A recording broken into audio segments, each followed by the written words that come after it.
ককটেলকে বেশি বেশি ফল, দামি দামি ফ্রুট, দামি দামি খাবার দিলেই ককাটেল ব্রিড বেশি করবে। আসলে এই ধারণাটা আমাদের ভুল। আসসালামু আলাইকুম everyone, I am Abdullah. Welcome to my new blog. ককাটেলের আজকে খাদ্যাভ্যাস এবং ব্রিডিং এ আনতে একটা ককাটেলকে কি কি খাবার প্রয়োগ বা কি কি মেডিসিন প্রয়োগ করতে হয়।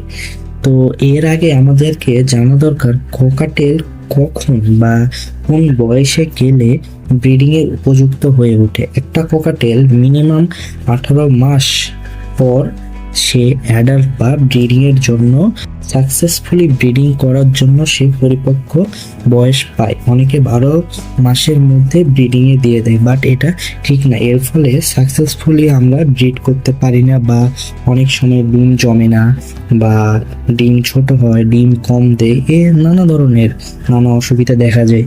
তো আমরা সর্বপ্রথম ককাটেলকে কি পরিমাণ খাবার বা কি খাবার প্রয়োগ করতে পারি। আমরা সবাই ককাটেলকে একটা সিড মিক্স বা বার্ড সিড মিক্স দিয়ে থাকি, যেটা আপনারা স্ক্রিনে দেখতে পাচ্ছেন, বার্ড সিড মিক্স। এর পাশাপাশি আমাদের প্রতিদিন ককাটেলকে সবজি দিতে হবে। এরপর তাদেরকে সিদ্ধ ডিম আমরা দিতে পারি। এছাড়াও তাদের কিছু ভিটামিন প্রয়োগ করতে হবে, যেমন সেল বা মাল্টিভিটামিন। যে কোনো প্রকার মাল্টিভিটামিন প্রয়োগ করলেই হবে, কোনো স্পেসিফিক মাল্টিভিটামিন নেই, যে কোনো প্রকার মাল্টিভিটামিন প্রয়োগ করতে পারেন। এর পাশাপাশি তাদেরকে অবশ্যই কলমি শাক বা যে কোনো রকমের শাক প্রয়োগ করতে হবে। কলমি শাক প্রয়োগ করলে তারা ব্রিডিং এর প্রতি বেশি আকর্ষিত হয়। এর পাশাপাশি আমরা তাদেরকে মাঝে মধ্যে ফলও দিতে পারি।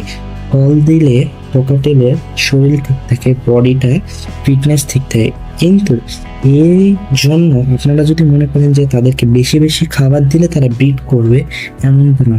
তাদের খাবারের পরিমাণও স্বাভাবিক হতে হবে, যেন একটা ককাটেলের বডিতে কখনো অতিরিক্ত চর্বি জমা না হয়। আজকের মতো এখানেই শেষ করছি। এছাড়াও যদি কোনো রকম কোনো প্রশ্ন থাকে অবশ্যই কমেন্ট বক্সে জানাবেন, আমি সেটার বিষয়ে ভিডিও করার ট্রাই করব। আজকের মতো আল্লাহ হাফেজ। অবশ্যই সকলে ভালো থাকবেন, সুস্থ থাকবেন।